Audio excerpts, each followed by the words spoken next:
Hi everybody. Welcome back. This is my second video, and we're going to talk about a whole different subject.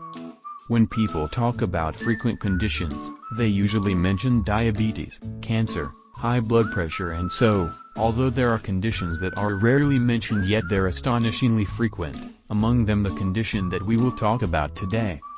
And that will be anxiety. Anxiety is surprisingly frequent.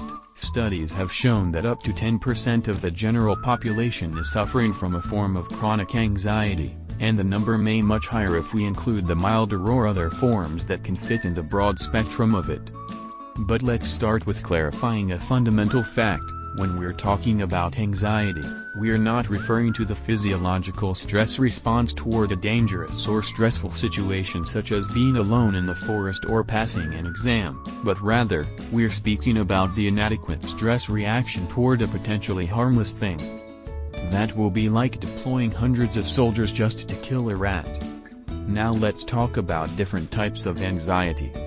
The Diagnostic and Statistical Manual of Mental Disorders in its 5th edition, simply called the DSM-5, describes 7 types of anxiety disorders. Generalized anxiety disorders. Panic disorder. Specific phobia. Agoraphobia. Social phobia. Selective mutism. Separation anxiety. We're not going to talk about the last 2 types as they're rare among adults and primarily affect children. Duality voice. 1. Generalized anxiety disorder. Generalized anxiety disorder, GAD, is characterized by persistent and excessive worry about a number of different things. People with GAD may anticipate disaster and may be overly concerned about money, health, family, work, or other issues. Individuals with GAD find it difficult to control their worry.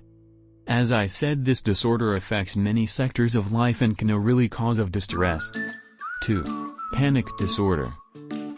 Panic disorder is an anxiety disorder characterized by recurring unexpected panic attacks.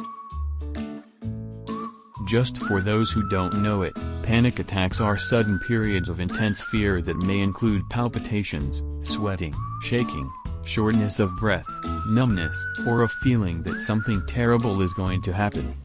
It is important to mention that between the attacks, there is persistent anxiety and fear of the recurrence of another attack, which is called anticipation anxiety. 3.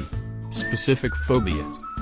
A specific phobia is an intense, persistent, irrational fear of a specific object, situation, or activity, or person. The specific cause is often avoided and this might alter significantly the quality of life. 4. Agoraphobia. Agoraphobia is characterized by symptoms of anxiety in situations where the person perceives their environment to be unsafe with no easy way to escape. These situations can include open spaces, public transit, shopping centers, or simply being outside their home. Agoraphobia tends to be a complication of panic disorder. 5. Social anxiety. Social anxiety disorder is characterized by an intense, persistent fear of being watched and judged by others.